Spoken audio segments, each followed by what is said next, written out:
Precisely. Two best buds. Precisely. Drinking beer and talking about stuff. Precisely. Bo and Tony. Precisely. Playing and reviewing games. Precisely. How's it going, everyone? This is Precisely Podcast, episode number 16. Number 16, guys. How's it going? It's going. How are you, Tony?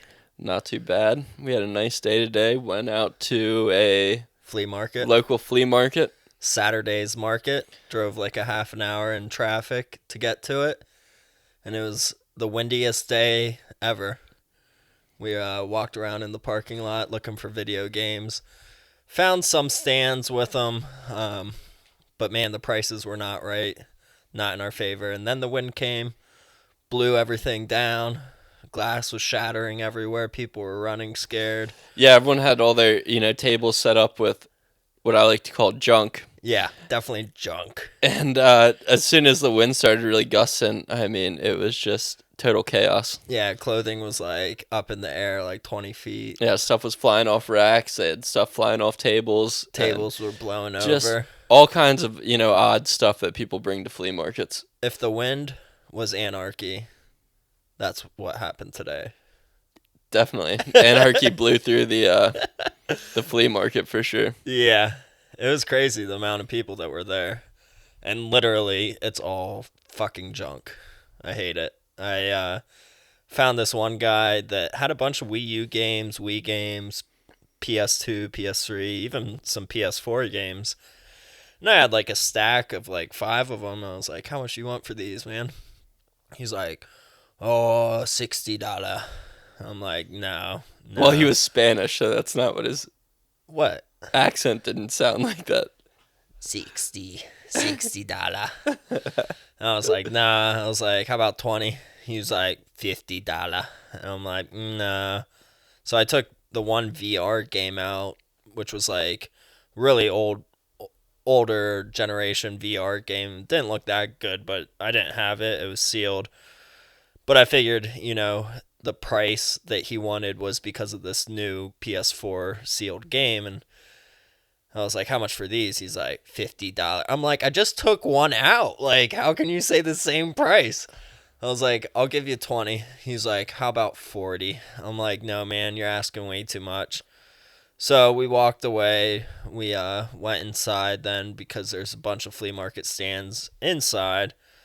And it's just more junk. A bunch of like little like car toys, action figures, like marijuana posters and towels and socks and lotions. It's just weird.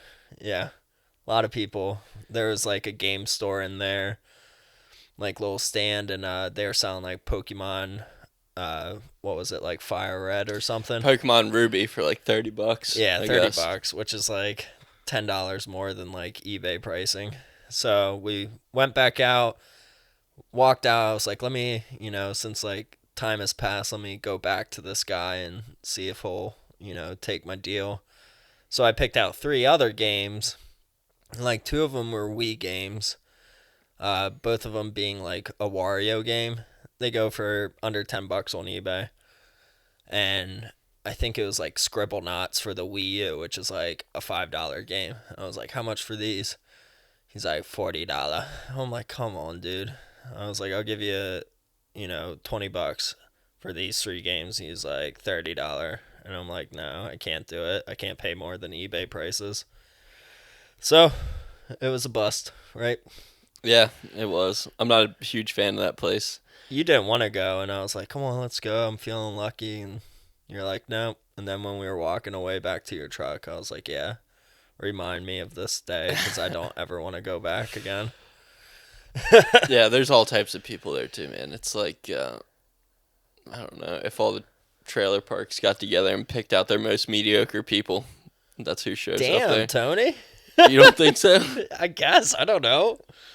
I don't really go to trailer parks that often. Well, but me either. And I don't go to flea markets either. Yeah. I think I'm going to, just stay with searching on eBay for games and going to thrift stores here and there. I'd like to hit up some yard sales, but finding them, and like being there on time as soon as they open to find anything good is hard. It is, man. And I think the internet is just the way to go. It's way easier with anything you get. Usually it's cheaper. The only difference is, it's not there in front of you. Yeah, you gotta wait a few days to receive it. With that said, though, I've been selling a lot of my collection on eBay recently. I've always eBayed. Like whenever I pick up a big lot, like I'll pick out a few games I wanted to keep and then eBay the rest. But I've been getting rid of some stuff, like some Sega Genesis games, mainly like sports titles, but they still go for a decent price. Got rid of a Game Boy Light that had like lines through the screen, and because I was a US seller, it sold super quick because all Game Boy Lights were Japan exclusive, so it's hard to find one in the States. And it worked fine. It just had like dead cells, like lines through the screen. And I sold it for $95, which I was super surprised about. Like I picked that up for dirt cheap from Japan, but I still had to wait like a month to receive it. So that was nice. Sold Fantastic Green N64 for like $75. No controllers, just jumper pack and cords. And that's the one that I picked up from Goodwill like a couple months ago for $10. So that was a nice come up. Yeah, that's awesome. Yeah. And just trying to essentially make my shelves a little less cluttered because I have games, literally on top of games. Literally on top of games. So I would like to make it just one row of games per shelf so it doesn't look so bad. And I'm getting there. We'll see. Things are shaping up pretty nice, I guess. Yeah, it looks the same to me as it did last week, honestly. So. All right. I'm trying, Tony. It's hard. You can only list 50 things a month. I've reached that limit, but I've sold like 40 things in the past month, so that's nice. So how about that video that I just showed you of Earthbound going out into space?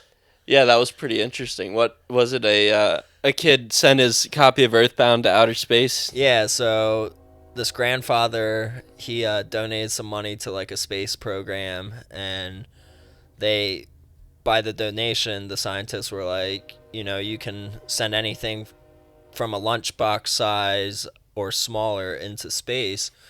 And he gave that gift to his grandson, this 14-year-old boy.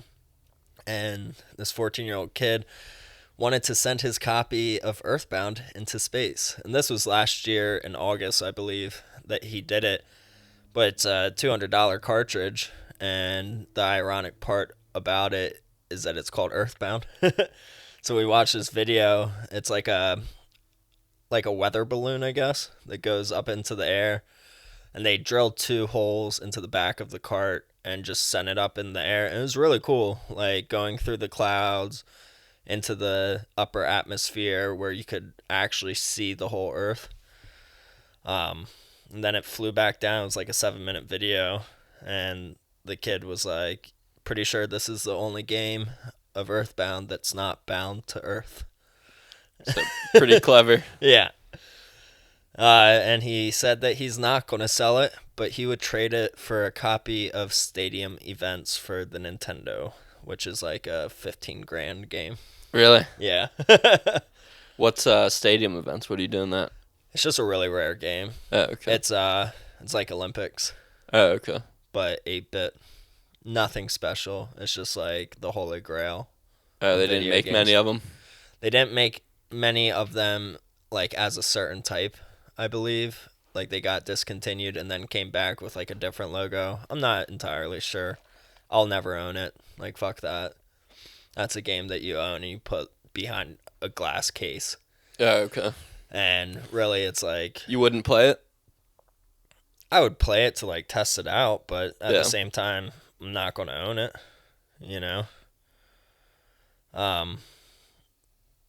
And with that said, I just posted an image this past week with a sealed copy of Tycho Drum Master for the PS2. So it's this like really big box that I bought at a convention last year. And it has like a little like drum pad with drumsticks, and it's a PS2 game, so the controller is the drumsticks hitting the drum. Essentially, you have to go and beat with it. And it's a really cool looking game. I think they ported it to the Switch as well. But it's a sealed copy.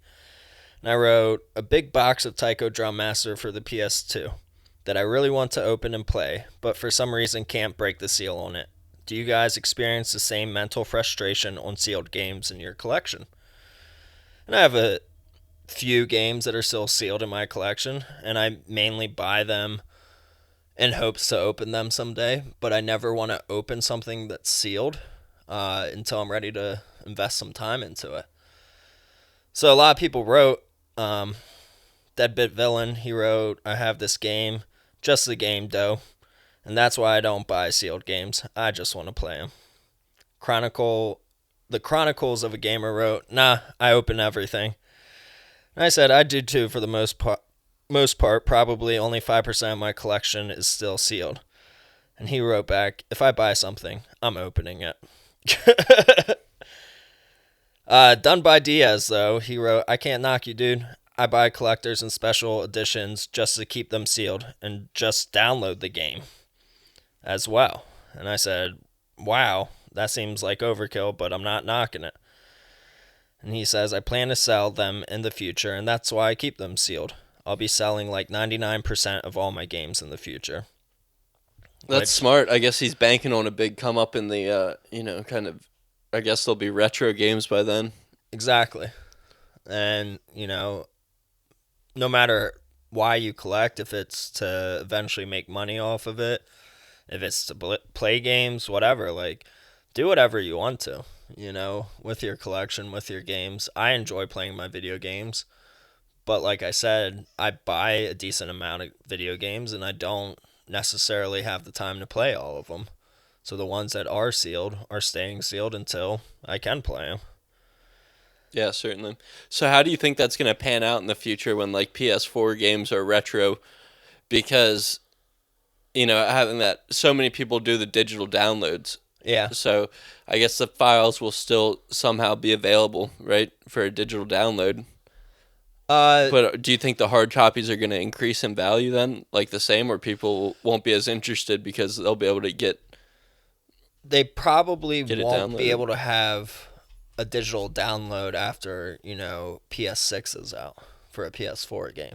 Like, they won't have the store open for PS4. Yeah. Like, they'll keep the store open for PS4 all the way through the PS5's life cycle, I believe. But eventually, not enough people are buying games on a PS4 because it's 2 generations old. So it's like, why keep a store up for it? Definitely. And when you think about multiplayer games that you download or buy, they don't last forever. Like, the community doesn't last forever because they move on to the next best thing. So, I don't know. And it all depends on the game. Like, God of War being the game of the year in 2018, sold millions and millions of copies. That game's not going to be worth much, because there's so much out there in the wild. Like, you can go and buy it used right now probably for like $10 to $20. Yeah, I think it's more than that, actually. Really? Yeah, it's still probably like it might 40, hold its value. Yeah. Yeah, I think, new, it's $40 now. Oh, is that right? Yeah. Okay. I saw that like in a Best Buy ad the other day. And then there's Grand Theft Auto 5, where going into like a Walmart, it's still going to be $60 because people are still playing it, even though it's a 5-year-old game now. Yeah. So it all depends on the game. Pretty much rare games will increase in value, and games that have sold like crazy decrease in value over time. One more person that wrote, and he wrote, my biggest holdup was Bravely Default Collector's Edition. I couldn't bring myself to open, but I wanted to play it so badly that I sold the sealed one because it frustrated me so much. So, there's that too. Yeah. Like, if something holds such a big value, like if I bought like a sealed Pokemon game, like original Pokemon game, which is probably worth $600+, I would keep that sealed. Like, that's 20 years old. Like, someone else would want that game. And if you bought it to play it, you might as well just buy the cartridge, or emulate it. Yeah, definitely. I do want to apologize to everyone for my talk about Breath of the Wild VR. I told you guys that I was going to buy it. I ended up not buying the Labo kit for the VR, and I'm glad I didn't. Because Breath of the Wild VR, the views came in, and people say it's pretty sucky. Have you read anything about it, Tony? No, I didn't hear anything about it. So people tested it out and reviewed it, and it looks like crap. Like, it's very pixelated. It's hard to make out things in it. It's cool because it's VR, but really it's not cool because it's not well done.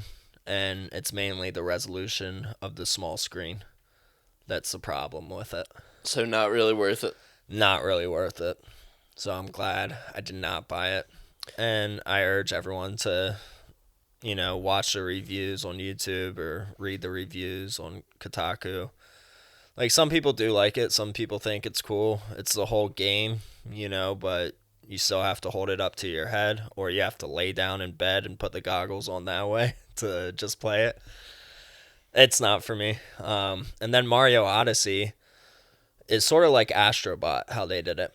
Okay. It's I could see that. Yeah, definitely. It's like a fixed camera. Yeah. And I think there's only like 3 levels that are in VR. And they're very small levels. They'll probably take you 3 to 5 minutes to collect all the moons in that small level. Oh, really? Are they going to do more then with it, or what? I doubt it. For Mario Odyssey, I doubt it. There'll probably be other games that they make VR, but I think Nintendo needs to make a more powerful Switch to make the resolution better. And probably. And maybe not use cardboard, even though they're on the cardboard train. Yeah, I'm not a big fan of the cardboard, honestly. No, and to not have the strap with it, that you have to hold it there, it's not worth it. At least to me, it's not. So we'll see in the future. Yeah, we'll see. I would like to try it still, but if a friend had it, by God, I would love to try it. yeah, So maybe you should buy it, Tony. maybe. And then if it's junk, I'll just get rid of it. Just make sure you recycle it since it's cardboard. So, what have you been playing, Tony? I've just been playing a little bit of A Link to the Past, but we did play Mutant Football League for the Nintendo Switch yesterday. Played a bit of that. Yeah, that was fun. That's a fun game, man. I like it a lot. It reminds me a lot of Blitz. Yeah. And Blitz with monsters and zombies and skeletons that just talk shit every like 30 seconds. yeah, there's a lot going on in it. And the commentary of the players and, the officiators of the game is just, it's really hilarious. Yeah, it's ridiculous. And they put like obstacles in the field and stuff. So the level that we played, the football field, had like these like acid pits that you could fall into. Yeah, there was acid pits, and there was also proximity mines. Yeah, proximity mines. So if you ran into those, you died, and it'll like update you if your player's injured or died. Yeah. And then I think I was playing with like the Blitzburg Steelheads or something. Yeah. So they play off like actual players and team names in the NFL. Yeah, which was cool. I mean, if you're a fan of Blitz, which both of us are, it's definitely a game to pick up. I think I bought it new for $30 for the Switch when it first came out, but this is the first time that we were actually able to sit down and play it for a little. And you whooped my ass because, I know how to play Blitz. I know how to play football games. But I was not used to falling into these pits that are like camouflaged into the field. Yeah, you really got to be observant. I did have play a game before you. I was a little warmed up. So. Yeah. So you definitely whooped my ass. What was funny though is like there's some plays where you can bribe the ref, which I don't know like where the currency comes in with that. It's not like you have money to bribe them. Yeah. But there's the option to bribe them, and I think you can only bribe them like once per game. Yeah. But you're you were at the goal line, and I clicked the bribe ref, and you got a touchdown, and then the ref comes up on the screen. He's like, 10-yard penalty. Yeah, and I think I got another touchdown after that, and the same thing happened. Yeah. So I was like, 20 yards out. Yeah. Yeah. But you still beat me. I didn't even score on you because I was hitting all the holes and proximity mines the whole time.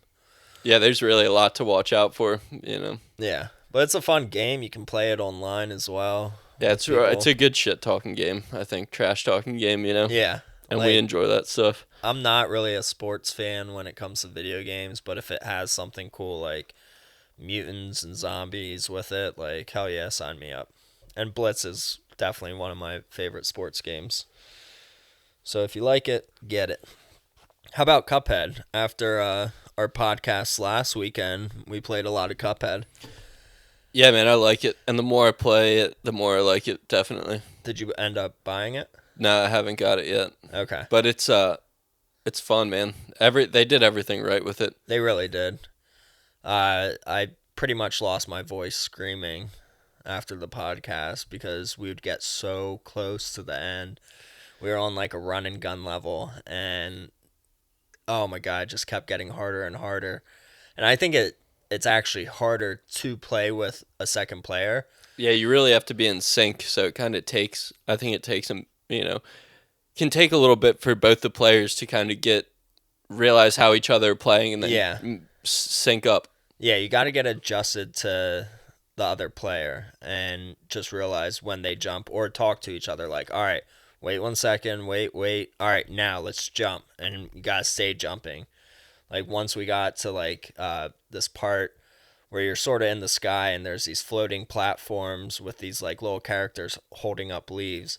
You literally have to jump on one, jump on the other one, jump on the other one, and keep going very fast because those platforms like blow up or disappear from you. So playing it 2-player, it's nutty. But then we learned that you can save each other's lives as long as you parry on them. And that really helped, especially during the boss battles. But we got past, I believe, the first island. We're on the second island now, and I can't wait to play more. It's definitely up there in one of my favorite games. Yeah, the animation's obviously great. That's what it's known for. But even like, the button layout, super easy to get used to. The pace of the game is great, and I like how it shows you how far you got. So I was close to the end. Let's try this again. And the levels aren't too long, so trying the level, half a dozen times, it doesn't take. You're not sick of it. Yeah, like probably each level you can beat in less than 2 minutes. So even though you dodge like 100 enemies, bullets or attacks, like it doesn't take long at all. It's like, oh, that was 30 seconds.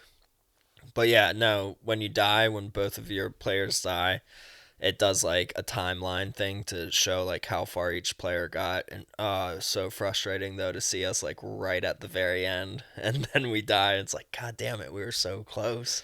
So close. So yeah, I'm looking forward to playing that more.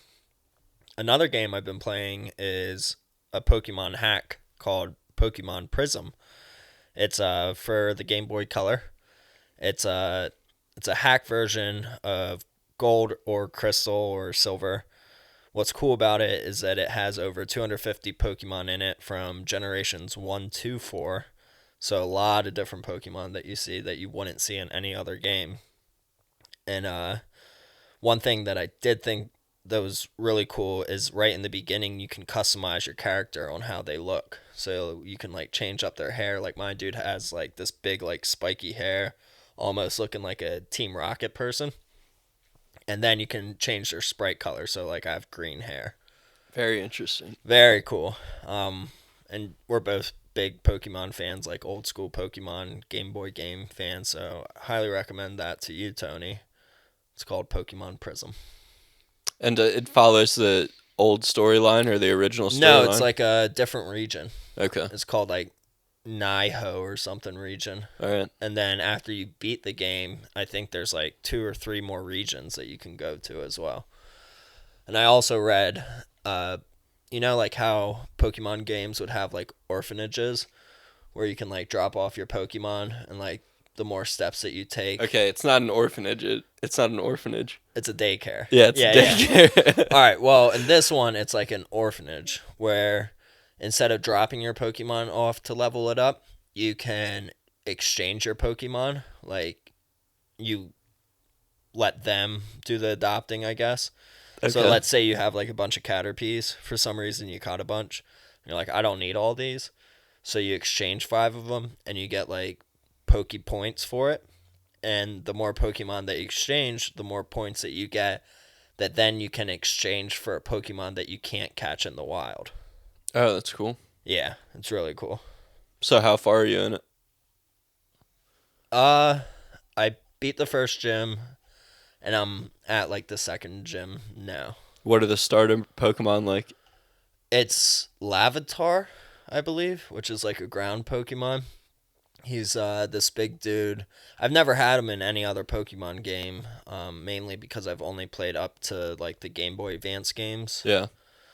But I recognize him in Pokemon Go. Like his evolved form is like this huge like T-Rex looking thing. Small head, so not T-Rex, but like big like T-Rex. Okay. Yeah. So you start off with him. I think I have like a Squirtle as well. Bunch of different stuff. It's fun. It's not a bad game. I just love Pokemon games because you can literally zone out, walk around, or just like train your Pokemon up, level them up, and it's challenging too. Like it's not like an easy game where some Pokemon games just like hand over the badges to you. Like this one, actually, you have to think about things. Each battle. Yeah, it sounds really good. I like Pokemon a lot. You always know what you're going to get with Pokemon. Yeah, I agree.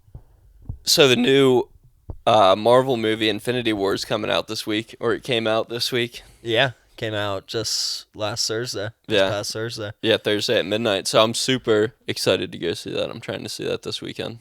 3 hours long. Yeah, I'm on the fence about it. Hopefully there's no, crying babies or young kids in the movie theater. I hate That would be miserable, right? Or someone that takes their shoes off. Why? Why does that bother you?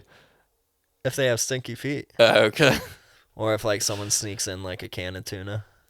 Yeah, I've never heard of anyone bringing a can of tuna to the movies.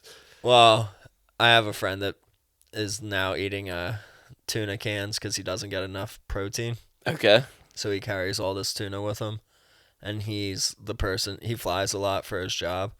And he's the person that like will open a can of tuna on the plane. I don't mind it. I like tuna, so that wouldn't really bother me. I hate fishy smells. And tuna's like the worst.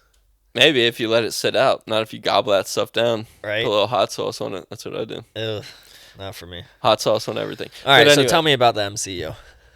Yeah, so this guy, I came across this article, and this guy wanted to break a Guinness World Record for the amount of times seeing the same movie. And he went to see Captain Marvel 116 times. That's insane. Yeah, so I guess the previous record was 103 times to go see a movie in theaters. Oh, so he saw them all in theater.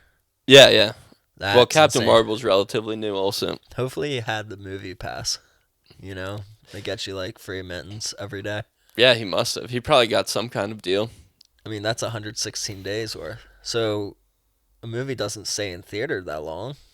So he would have had to watch it like multiple 3 or 4 times each day. Yeah, he probably did.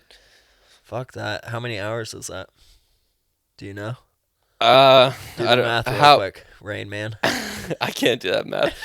I can tell you that it's a little over 12,000 minutes. Holy shit. So if that means anything to you. So is this guy like a record breaker, or he just likes to watch movies? He does have a streak of breaking, I guess, odd records. To me, it's an odd record. I mean, why would you ever want to do that? Yeah. What else did he break? He broke the record. I guess he ran he ran a marathon with the most T-shirts on. How many highest t-shirts? number of T-shirts. I don't know how many T-shirts he was wearing, but imagine, trying to do that. You'd be so hot. Yeah. Like 15 shirts trying to run in that. You can't even move your arms. 3 shirts, dude. That gets tight, huh? Yeah, but you're not going to win that world record with 3 shirts. It Yeah, has no, to be it's at gotta least be like 12 or something. super high number. I want to know that number then. But I guess the reason he's running the marathons is because he also has the fastest time to drink 1 liter of gravy. Fuck Disgusting. that. Yeah. So he did that in just over a minute. Wow. I remember as a kid, you ever hear that challenge that nobody can drink a gallon of milk in an hour? Yeah, or eat like 15 saltine crackers without a glass of water. Yeah, I've done that too, but I try to You do... did that? Yeah, I try to do the milk challenge. Yeah. My buddy did it with me, and we have it on camera somewhere. But we're outside of like a movie theater parking lot, just like chugging this stuff. And it was, fairly easy in the beginning, but like once you get past halfway and you're chugging this shit, you're just like, your body just fills up. The milk starts like curdling in your stomach. And you're like, I was so close, Tony. I had like 2 fingers worth of milk left, like in the big gallon jug. Yeah. I'm like, I don't think I can do it. I don't think I can do it. And then I just started throwing up, and it was like curds everywhere on the parking lot. Oh, that's disgusting, man. I don't even like milk that much. And I was like, to my buddy, I was like, can you do it? Like, fucking do it. And he starts throwing up and then goes back to the milk and starts like throwing up in the milk gallon. I'm like, oh, stop drinking it. Don't do it. why would you ever do that? Oh, it hurts your stomach so bad. Yeah, I mean, I would try the saltine one. I don't think I could do it though. I got that dry mouth syndrome. My mouth's always dry. Is it? Yeah. That DMS. Yeah, I got the DMS for sure, bro. Oh, yeah. What world record would you do that you think could be a world record? Well, I mean, I can eat a lot of food, so You can eat a lot of food. Probably be something with like pizza or candy. I could eat a pizza really fast and a lot of it. So I could probably break some kind of record with that. How many pizzas do you think, like in an hour, could you eat? I could probably eat 2 larges if I was really trying, but I'd be feeling sick the next day. I feel like you'd have to eat like 4 larges. They would just In be an like hour. plain cheese, you know? Yeah. Would you dip the crust in water like the hot dog people? You'd probably have to. Normally, I don't do that. Just but slurp it down. Yeah. Ew. I mean, I could easily, I could do 4 slices in 15 minutes is probably regular. That's how I eat pizza. Jeez. Standard. I can like eat 2 slices and I'm done. And I'm way bigger than you, Tony. Yeah. Well, I eat 4 slices and I'm like, I need to stop or I'm going to not be feeling too good. Yeah, I mean, that's a half of a large. But good for you. You should sign up for a food eating contest. Yeah. I would like to see Pizza that. champ. I probably could. Or pie. I could eat a lot of that stuff. I'd make t-shirts for you.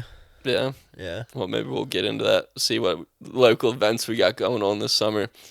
Hell yeah. Do a pie eating contest. Yeah. I don't know if I could I don't know if I could win a pie eating contest, but I could be up there probably. It'd be like everyone from the flea market that would be. Yeah, exactly. That was actually the only good thing that we saw at this flea market was pies. Oh yeah, From pies the and Amish candies. people. Oh, they look so good. Yeah, We should the soft actually- pretzels look good too. Yeah, we should They had a pick some of bootleg that up. Annie Ann's there. What was it called? I forget Frederick's or It was something. like Uncle Frederick's Sam's. lemonade and soft pretzels. Uncle Ann. Yeah, Uncle Andy. Uncle Andy's. I love it. Yeah. So what records do you think you could break? Oh. What am I good at, Tony? Playing Tetris. I don't know if I could beat a record. Straight Tetris playing. I could probably beat a record on like longest like VR like session. I don't think you could. No offense. Why? But you get like motion sickness sometimes. For like certain games, yeah. What game would you play? Tetris Effect. I could beat a world record for untying the most shoelaces.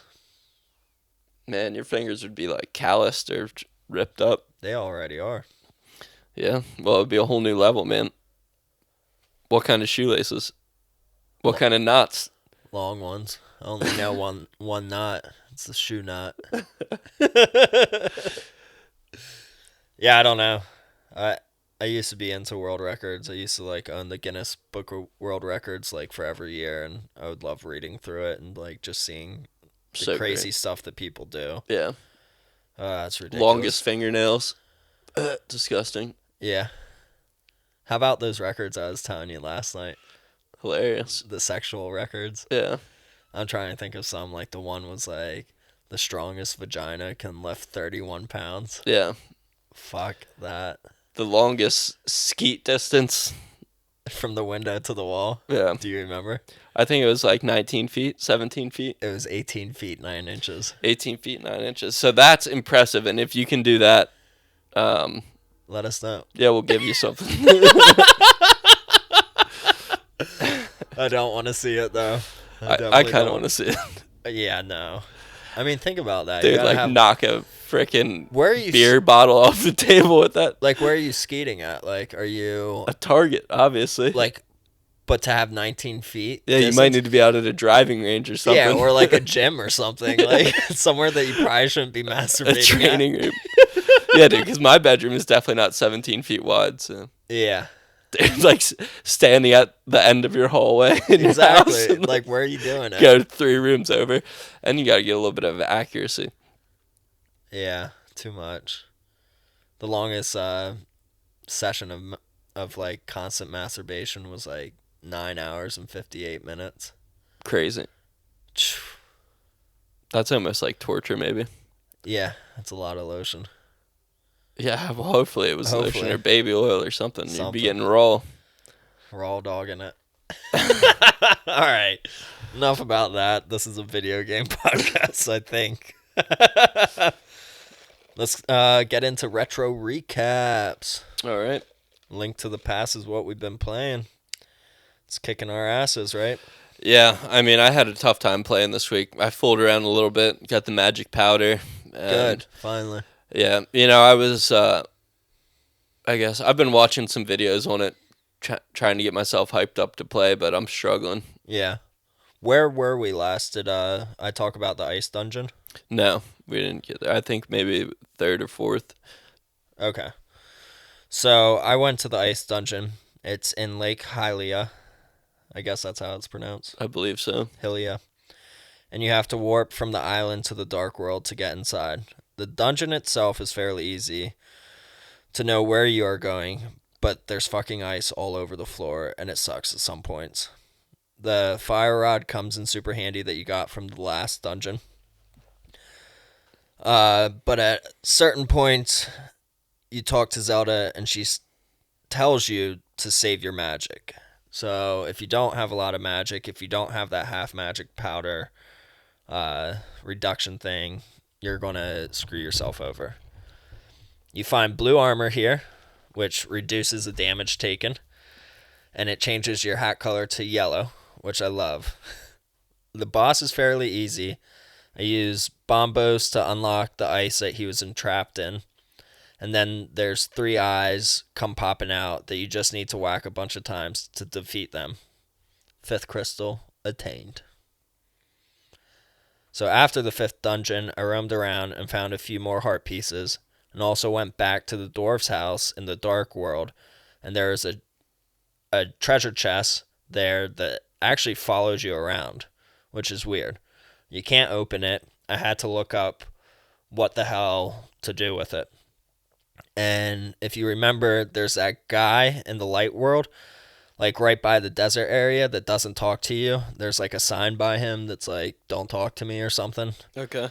You take the treasure chest to him, and he will open it for you, and that's where you receive your 4th and last glass bottle. So that's where you get it, Tony. All right. You need to get your sword tempered and find the second dwarf, get your half magic, and get that glass bottle. Yeah. And then you're going to be invincible. Yeah. So then I journeyed to the 6th dungeon. It's easy to get here by using the flute in the light world and going to the desert, which has turned into a rainy swamp in the dark world. This takes you to a spot that will take you back to the dark world. Go north and west to a cave area with a heart piece, then go to the center area where you have to use your ether magic, which is lightning, that will open up the entrance to Dungeon 6, which was a little tricky to figure that out, but there's actually a platform there with like a lightning bolt on it. Yeah. So after like being like, oh, I recognize that, that's like one of my magic charms or whatever, it opens up. I felt like this dungeon was easy to navigate as well, but there's so many enemies. There's wizards that pop up everywhere that like throw things at you, but it only takes one hit to kill. Lots of fireballs and lasers that will hurt you. You have to light 4 torches, 2 in 2 separate rooms. So you have to be quick, and this opens a new area that you drop down a hole and find the big master key. That was a little tricky too. There's like a box, like one of those Zelda boxes. Yeah. And she's like, you must light 4 torches. And there's not 4 torches in one room, but there's 2 at the bottom of the top room, and there's 2 at the top of the other room. And to me, I always thought that once you leave a room, those torches go out. You know? You would think so. Yeah, that's like video game logic, I guess, or old school video game logic. Like, it wouldn't have the memory of the last room that you were in. Yeah. But somehow it does. So after you do that, like, the screen, like, shakes a bunch. And you saw that the room where you talked to the Zelda box at has spread open a lot, and there's nothing in it but a hole that you drop down. Now make your way back to the entrance, and then to the right, you'll have to use your hook shot and then run like the wind to the big chest before the tiles fall out from under you to receive the Cane of Samaria. Did you know that Samaria means the central location of Israel? No, I knew that it's a place. Yeah. Spelled a little different, but thought that was weird. I Okay. was like, this rings a bell. What's Samaria? So instead of S-O, it's S-A. You only have to use this cane once in the dungeon. It puts a magical block out to hold down buttons to open doors, like those switches that you stand on. But some of the switches, you know, as soon as you get off of it, it closes the door right away. Yep. So this helps with that. And you can actually use the blocks. If you press the block button again with the cane, it actually fires out projectiles. So you can use it as as a weapon for enemies too, which is cool. Yeah, that is. Yeah. You eventually make your way to the boss. He has a lot of small eyes that you can use your bow or sword on. Kill all of them while avoiding the lightning strikes. After the small ones are dead, I just fired my arrow like crazy at the big eye and defeated the monster. Now things get exciting. Go back to your house in the Dark World. There's a new red big bomb there, and you have to walk it to the pyramid with the big crack in the wall. Do you remember that? Yeah, I do. I tried to get in it a bunch of times. Yeah, I've used a lot of smaller bombs there, and it was not working. So you set it off there, and there's a fairy pond with like this big, sort of ugly looking fairy, like an obese fairy. Okay. You can throw your arrows in there, and you'll get the silver arrows, which she tells you these arrows you need to kill Ganon with. So that's a plus side. Plus these arrows just kick ass. They like do like a little sparkly sprite when you fire them. But like anything that would take, you know, a couple arrows to kill, it takes 1 arrow now. And then you can also throw in your tempered sword, and you get the golden sword, which is even better. So, you know how you can, like, power up your sword and do the spin attack? Yeah. It takes no time to power it up. Oh, it instantly does it? Yeah, for the most part. It's, like, 1 second instead of, like, 2 or 3. So, oh, fuck. We ate pho earlier, and damn it, I touched my eyeball, Tony. I told you, make sure I don't touch my eyeball. Every time we eat pho, I always... Get jalapeno in his eye. Yeah, I always pick the jalapenos apart and then throw them in my pho bowl, and I just touched my eye, and now it's burning, but it's all right. So I made the mistake by going to the 7th dungeon because I didn't get the Quake magic that you need. Have you gotten that yet? Yeah, I believe I did. Okay, so I had to backtrack to the northeast in the Dark World. Yeah, that's where you get Quake in that circle of rocks. Yep, you see a circle of rocks in the water, and there's a sign there that actually says, like, don't throw anything in my pond. Yep. So there's like a skull there, like a skull rock, or like a piece of grass, or I'm pretty sure you could use bombs even too. You just Probably. toss anything in there, and this guy comes out, and he gives you the Quake medallion, which you need.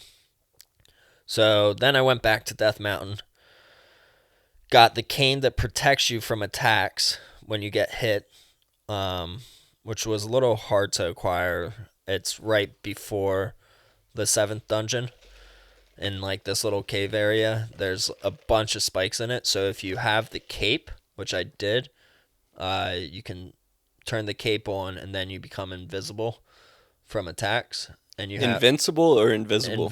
Both, actually. You Okay. disappear and like you only see a shadow. Yeah. And then you're invincible from pain, but it also reduces your magic meter. So I was able to get the cane, but ran out of magic and had to walk back on the spikes and almost died on my way back, but I was fine. In this dungeon, you also need to be sparing with your magic because you'll need it. This dungeon should have been named Blocks, Tubes, and Lasers because there's a shit ton of them, and it's confusing as fuck, and you're going to get hit a lot. Make sure you do the trick here with the little red enemies I was telling you about with the magic powder to turn them into fairies because you will need it. And another thing that I found out, which will help you, Tony, I called you about it, but I want to tell the listeners too that have been playing this. That trick, you can keep recycling and go over and over again as long as you have enough magic in your magic meter. So if you see one of those red enemies that bounce off the walls, turn them into a fairy, catch it in your bottle, exit that area, go back into the area, and that enemy will be there again, unlike other enemies that don't respawn again Okay. after you kill them. That helped me out so much, because every time I was depleted of fairies, I would find one of those enemies and just do it 4 more times to get 4 more fairies, and then also make all my hearts filled too. Game changer, dude. It's going to help you. So here you actually get an upgraded shield. It's the mirror shield. It reflects lasers, which you'll need in this dungeon because there's a shit ton of lasers. There's a small puzzle here where you have to open chests up where you can walk to the chest easily because the mirror shield is blocking the lasers from coming at you, but walking away, a laser will shoot at you and hurt you because there's no way to like walk backwards with your shield out. Yeah.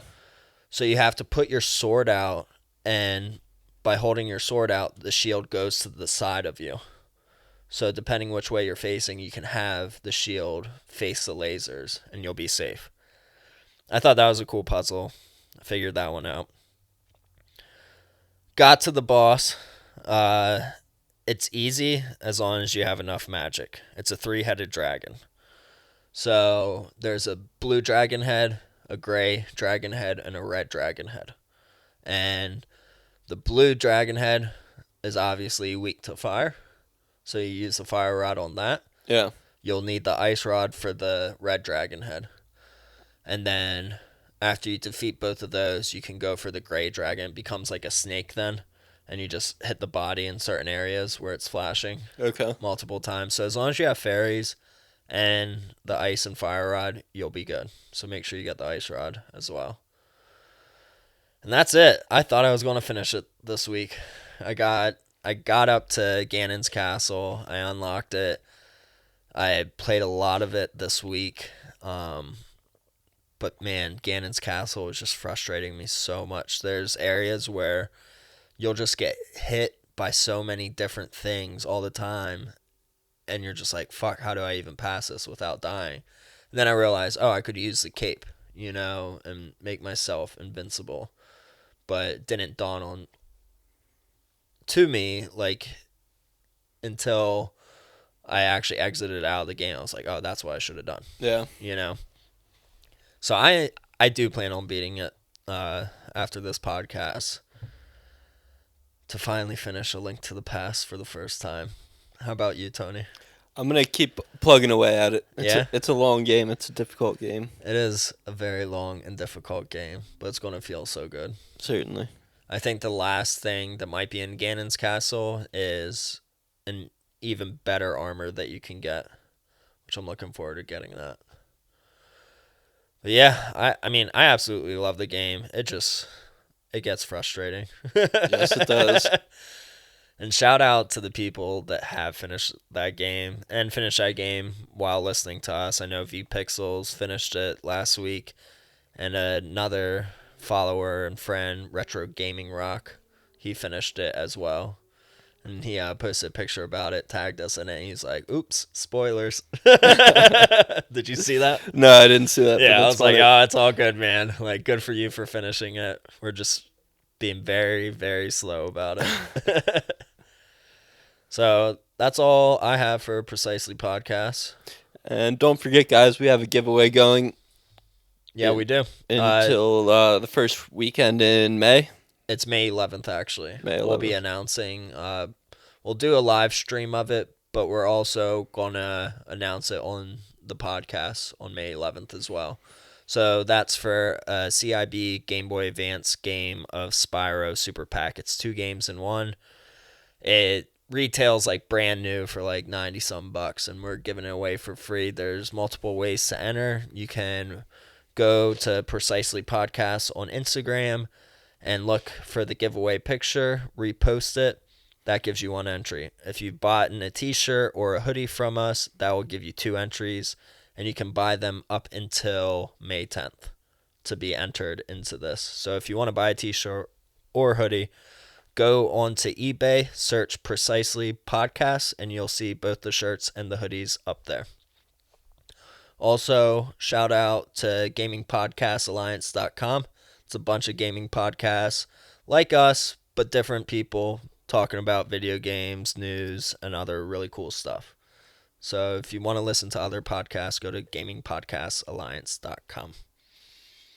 Hell yeah. And then you can give us a follow at Precisely Podcast on Instagram. Give me a follow at Bose_Game Room. And me at Precisely_Tony. Thank you guys. Looking forward to episode 17. Hell yeah. We out. Peace.